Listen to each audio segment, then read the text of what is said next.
तयार करण्यात आले. त्यासाठी तब्बल महापालिकेने जवळजवळ 8,000 कोटीचं निधी हा मंजूर केला होता आणि त्याप्रमाणे रोडची कामं चालू झाली. बऱ्याच ठिकाणी सीसी रोड झाले सुद्धा.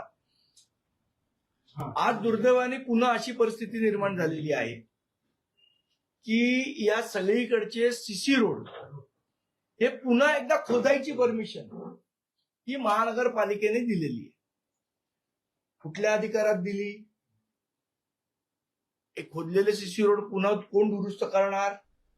त्याचे एवढे मिनिमम पैसे महापालिकेने का घेतले? सीसी रोडचा जो खर्च आहे त्याच्यापेक्षा कमी पैसे महापालिकेने घेतले ते पुन्हा झालेले खड्डे बुजवण्यासाठी. आणि पुन्हा तीच क्वालिटी होईल ही शंका आहे, कारण बऱ्याच ठिकाणी सीसी रोड खोदल्यानंतर तिकडे पुन्हा डांबर टाकण्यात आलं. मग सीसी रोड करण्याचा अर्थ काय उरला?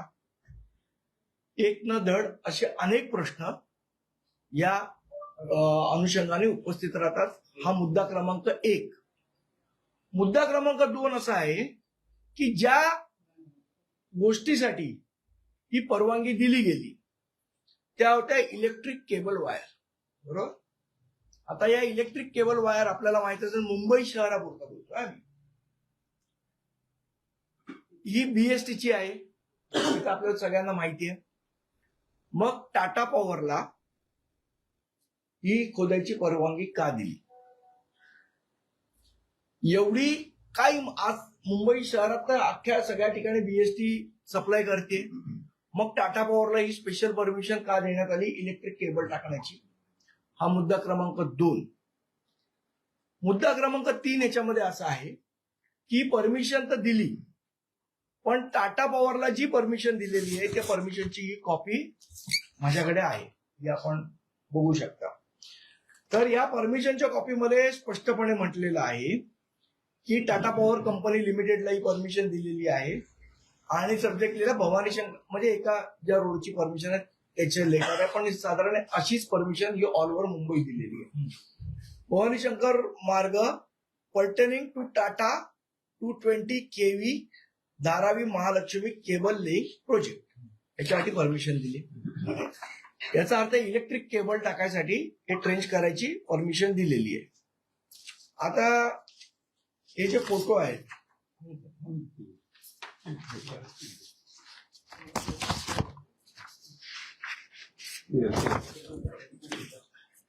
या ज्या आहेत या इलेक्ट्रिक केबल नाहीयेत, या आहेत ऑप्टिकल फायबरच्या. आता मुळात परमिशन जर इलेक्ट्रिक केबलची दिली आहे तर मग टाटा पॉवर ऑप्टिकल फायबर का घालते? आणि मग ह्याच्यावर चेक कोणाचा पाहिजे? या आपण ज्या गोष्टीसाठी परवानगी देतोय ती गोष्ट करत असताना अजून काही युटिलिटी या टाटाच्या मार्फत जात आहे आणि मग ह्याचं अल्टिमेटली नुकसान कोणाला आहे? बरं, तुम्ही जर 4 परमिशन दिल्या आहेत तर मग 4 परमिशन देताना 4 गोष्टींचे तुम्ही पैसे घ्यायला पाहिजे होते टाटाकडनं. परमिशन जर टाटा पॉवरला दिली आहे तर मग टाटा कम्युनिकेशन ऑप्टिकल फायबर का टाकते? असे सगळे मुद्दे उपस्थित होतात. या संदर्भात आम्ही काल महानगरपालिकेला एक पत्र सुद्धा दिलेलं आहे दोन्ही वॉर्डला. हा सगळा शोध आमचे शाखा सचिव लक्ष्मण पाटील, आमचे उपशाखाध्यक्ष गौरव डोंगरे, शाखाध्यक्ष संतोष साळी हे लोक तिकडे ते काम बघत होतात तेव्हा त्यांना ही गोष्ट निदर्शनास आणली आणि माझ्या निदर्शनास आणली. काल आम्ही या संदर्भात महानगरपालिकेच्या अधिकाऱ्यांची बैठक केली, जे ई मेंटेनन्सचे अधिकारी यांची परवानगी द्यायला ज्यांच्याकडे अधिकार दिलेले आहेत त्यांच्याकडे या कुठल्याही गोष्टीचं उत्तर नव्हतं. जेव्हा आम्ही त्यांना विचारलं की टाटा पॉवरला तुम्ही परमिशन दिली मग टाटा कम्युनिकेशन काम कसं करते, या गोष्टीचं कुठलंही उत्तर त्यांच्याकडे नव्हतं. त्यामुळे आम्ही एक तक्रार नोंदवलेली आहे की तातडीने हे काम थांबवावं आणि जे याच्या आधी सुद्धा सन्माननीय राजसाहेबांनी च्या नेतृत्वाखाली सन्माननीय राजसाहेबांच्या नेतृत्वाखाली आमचं एक शिष्टमंडळ गगराणींना भेटलं होतं. त्यावेळी आम्ही सांगितलेलं की ही जमीन महापालिकेची आहे, याच्या आतमध्ये जेवढे युटिलिटी जातात याच्यातनं हजारो कोटी रुपये हे या प्रायव्हेट कंपन्या जनरेट करतात. मग ते टाटा असतील, अंबानी असतील, अदानी असतील, जे कोण एअरटेल असेल, वोडाफोन असेल, असे अनेक लोक आहेत की जे यातनं हजारो कोटीचे इन्कम जनरेट करतात. जमीन महापालिकेची, जमिनीच्या आतमध्ये खोदकाम करण्याची परवानगी महानगरपालिका देते. वर्षानुवर्ष त्या केबल आतमध्ये राहतात. त्या बिघडल्या की पुन्हा खोदायची परमिशन महापालिका देते. महानगरपालिकेला फक्त खड्डा भरण्यापुरते पैसे ते लोक देतात. याच्यातनं महानगरपालिकेला का ना उत्पन्न मिळत? जर जमीन महापालिकेची, रस्ते महापालिकेची, त्याच्या आतली केबल हे प्रायव्हेट कंपन्या टाकणार, मग त्यातनं निर्माण होणारा जो एवढा भला मोठा जो प्रॉफिट आहे तो महानगरपालिकेला का ना त्याचं शेअर मिळत? म्हणजे जागा महापालिकेची वापरायची आणि प्रायव्हेट कंपन्यांना पैसे कमवायला द्यायचे आणि इथे महानगरपालिकेने लोकांवर टॅक्सेस लावायचे. मग या कॉर्पोरेट कंपन्यांवर टॅक्सेस का नाही महापालिका लावत आहे? महापालिकेचे कुठले अधिकाऱ्यांचे आर्थिक हितसंबंध या कॉर्पोरेट कंपन्यांशी गुंतलेले आहेत? इतके 4 वर्ष आम्ही बोलतोय कारण त्यावेळेला प्रशासन होतं, प्रशासनात काहीच करत नव्हतं.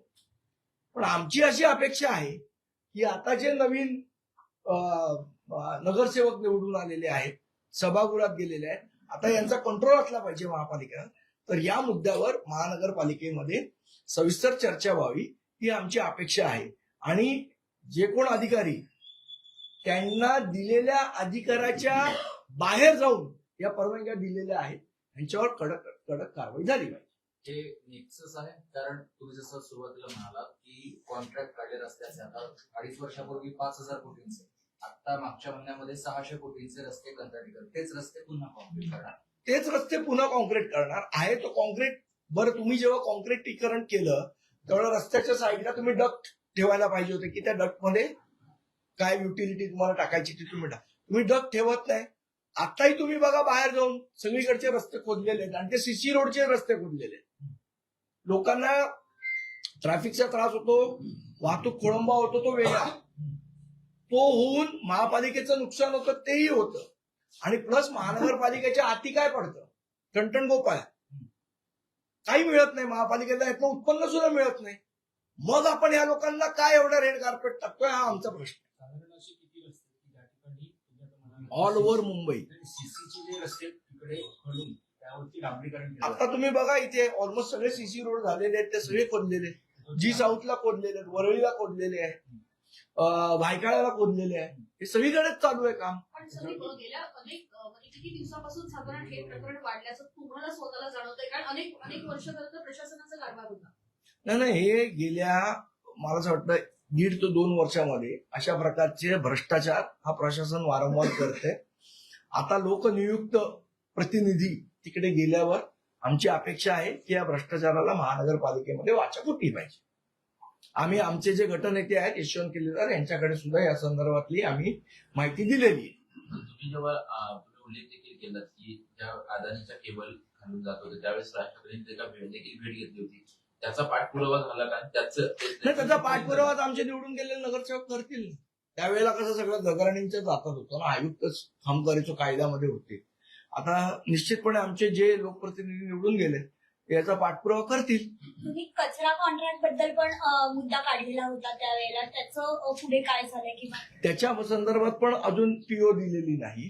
पण त्या संदर्भात जो भ्रष्टाचार झाला जो मी आपल्या पुढे वारंवार हे केला त्या संदर्भात पण आता आमचे प्रतिनिधी गेलेले आहेत नगरसेवक म्हणून. निश्चितपणे स्थायी समिती असेल, जे जे प्लॅटफॉर्म आम्हाला उपलब्ध होतील त्या प्लॅटफॉर्मवर निश्चितपणे आम्ही त्याचा पाठपुरावा करू. आमचे नगरसेवक करतील. यातून तुम्ही वाहतूक कोंडीचा मुद्दा उपस्थित केला. त्यामध्ये आता भाजपचे नगरसेवक आहे मखान नार्वेकर, ते असं म्हणतात की मुंबईकरांकडून वाहतुकीचा कर मुंबईकरांकडनं नाही, दक्षिण मुंबईतल्या नाही, मुंबईकरांकडनं कर घेण्यात अर्थ नाहीये. आमची मागणी वेगळी आहे. आमची या संदर्भातली मागणी आहे की अमेझॉन असेल किंवा तुमचं ब्लिंकिट असेल किंवा हे जे कुठले कमर्शियल प्लॅटफॉर्म्स आहेत ज्यांच्यामुळे वाहतूक कंजेशन होतं त्या कॉर्पोरेट कंपन्यांकडनं कर वसूल केला जावा, ही आमची मागणी आहे. आयुक्तांचं नाव घेतात. आयुक्त त्यांनी आता सरकारकडे प्रस्ताव पाठवला आर्थिक त्यांचे अधिकार वाढवण्यासंदर्भातला. आता 2 कोटीपर्यंतचे अधिकार ते स्वतः किती हवेत तेवढे टेंडर काढू शकतात स्वतःच्या अखत्यारीमध्ये. नगर आणि जे तुमचे बाहेर बसलेले प्रभाग समिती आहेत त्यांना 4 कोटीच्या खाली. मला असं वाटतं आयुक्तांचा कायदेशीर अभ्यास थोडा कमी असेल किंवा त्यांना कायदेशीर सल्ला देणारे लोक बरोबर देत नसतील. महानगरपालिका अधिनियम 1888च्या कलम 72(3) प्रमाणे आयुक्तांना 50 लाखाच्या वर कुठले टेंडर मंजूर करायचा अधिकार नाही. हे आम्ही सुद्धा स्थायी समिती असताना वारंवार याचं उल्लंघन केलेलं आहे. या संदर्भातला सुप्रीम कोर्टाचा आदेश आहे की लोकप्रतिनिधी असताना अशा प्रकारचं कुठलंही टेंडर प्रशासन काढू शकत नाही. त्यामुळे लोकशाहीला गळा आवडण्याचं काम आयुक्तांनी करू नये आणि सरकारने त्याला पाठिंबा देऊ नये. कारण हे महानगरपालिका अधिनियम 1888च्या 72(3) या कलमाच्या विरोधात आहे. जर करायचं असेल तर त्यांना 72(3) हे कलम विधानसभेमध्ये त्याच्यावर संशोधन करावं लागेल. एक दुसऱ्या प्रकारे आता म्हणाला की रस्त्याचं परत परत खोदले जाते, सीसी रस्ते खोदले जाते. याआधी अनेक आरोप असे होत होते जे महापालिकेमध्ये सत्तेवर होते त्यांच्यावरती की रस्त्याचं खोदकाम करायचं आणि त्याच्यातून मलिदा व्हायचा. मात्र आता जो सीसी रस्ते तयार केले आणि या ज्या अशा वायर्स असतील त्या टाकण्यासाठी पुन्हा एकदा खणले जाते, हा नवा पर्याय मलिदा खाण्याचा या सरकारचा आहे. नाही, निश्चितपणे बघा कसं आहे की नुसतं रस्ते खोदून नुकसान होत नाहीये महापालिकेचं. त्याचे सगळ्या ट्रेंचेसचे ते रस्ते नीट होत नाहीयेत हा एक नंबर 1चा मुद्दा आहे. प्लस तुम्ही इलेक्ट्रिक केबल, आज समजा तुम्ही मी टाटा आहे आणि मला परवानगी दिली इलेक्ट्रिक केबल टाकायची तर मी इलेक्ट्रिक केबलच टाकली पाहिजे ना. त्याच्याऐवजी मी जर बॉम्ब ठेवायला सुरुवात केली तर ह्याच्यावर लक्ष कोणाचं आहे. आज इलेक्ट्रिक केबलची परमिशन असेल तुम्ही ऑप्टिकल फायबर टाकताय, उद्या ऑप्टिकल फायबरची परमिशन घेऊन आतमध्ये बॉम्ब ठेवतील. कोणीतरी त्याच्यावर वॉच ठेवायला पाहिजे ना, कोणीतरी लक्ष ठेवायला पाहिजे ना. तुम्ही असं नाही सरसकट ब्लँकेट परमिशन देऊ शकत. हा शेवट आपल्या सिक्युरिटीचा पण विषय आहे. एक वेगळा प्रश्न आहे.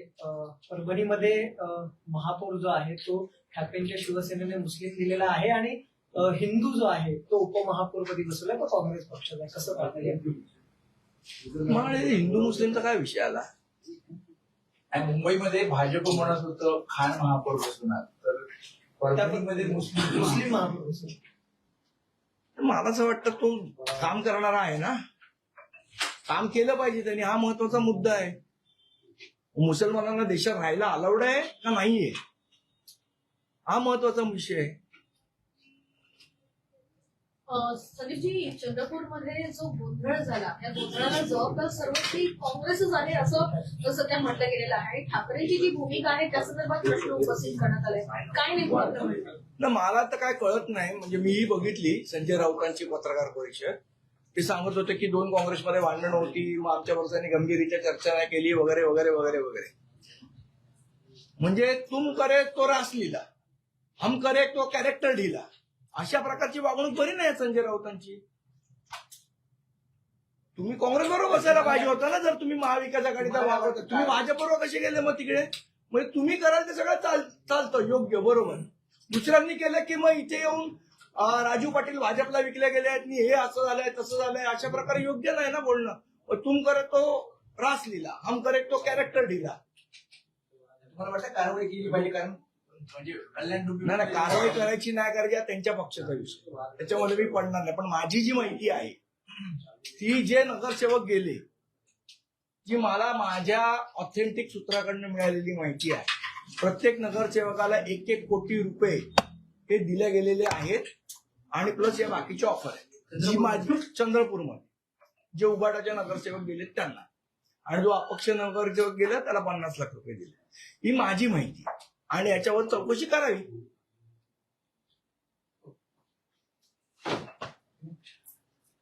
ठीक आहे. आणि हे कोणी घडवून आणलं हे लोकांना माहिती आहे की याच्या मागे कोणाचा हात होता, कुठल्या उबाटाच्या नेत्यांनी हे सगळं स्कूप अप केलं, हे सगळं घडवून आणलं. एकदा त्यांनी त्यांच्या पण घरात विचारायला पाहिजे. संदीपजी, थोडासा वेगळा प्रश्न आहे की संजय राऊतांना अंधारात ठेवलं का संजय राऊतांनी स्वतःहून डोळ्यावर पट्टी बांधून घेतली, हे पण बघावं लागेल चंद्रपूरच्या बाबतीत. गेल्या 1.5 वर्षामध्ये साधारण मोठ्या प्रमाणात अनधिकृत बांधकामं मुंबईमध्ये वाढलेली आहेत आणि त्या संदर्भात मुंबई हायकोर्टानं खरं तर पालिकेवर ताशेरे ओढले. त्यांनी असं म्हटलेलं आहे जर योग्य वेळेस कारवाई नाही झाली तर मुंबईकरांना पुढ्यानेच प्रवास करावा लागेल. तर मला असं वाटतं की या संदर्भातले आता जे कोण निवडून आलेले आहेत त्यांनी गांभीर्यपूर्वक विचार केला पाहिजे. आम्ही एक प्रस्ताव असताना महापालिकेला दिलेला की अनधिकृत बांधकाम असतील किंवा अनधिकृत फेरीवाले असतील, या सगळ्यांवर कारवाई करायला महापालिकेकडे तसा फोर्स नाही. त्यामुळे महापालिकेने प्रत्येक वॉर्डसाठी एक डेडिकेटेड पोलीस स्टेशन ठेवावं, ज्या पोलीस स्टेशनचा फोर्स हा फक्त महानगरपालिकेच्या संदर्भात होणाऱ्या गुन्ह्याच्या अनुषंगानेच काम करेल. जेणेकरून या सगळ्या गोष्टींवर आळा बसेल आणि त्याचे पैसे हे महापालिकेने पे करावेत. महापौर असे म्हणाले काल की 8% जो दरवर्षी पाणी पट्टीमध्ये वाढ होते ती आता आम्ही स्थगित करतो, रद्द करतो. नाही कसं आहे, वाढ रद्द करा, हे करा. आज महापालिकेची परिस्थिती अशी आहे आर्थिक परिस्थिती की पुढच्या 5 वर्षानंतर अधिकाऱ्यांच्या पगार सुद्धा होणार नाही अशी आर्थिक परिस्थिती आहे. त्यामुळे आपण जेव्हा कर रद्द करतो एखादा, त्यावेळेला तुम्हाला दुसरा कर इंट्रोड्यूस करावा लागतो जो तुमचं डेफिशियट भरेल. आज ऑक्ट्रा रद्द झाला, आता तुम्ही म्हणणार पाणीपट्टी आम्ही रद्द करतो. महापालिकेला कर कुठनं येणार आहे? महापालिकेला जी विकास कामं करायची आहेत त्याच्यासाठी येणारा पैसा हा राज्य सरकार देणार आहे, केंद्र सरकार देणार आहे, का महानगरपालिकेने स्वतः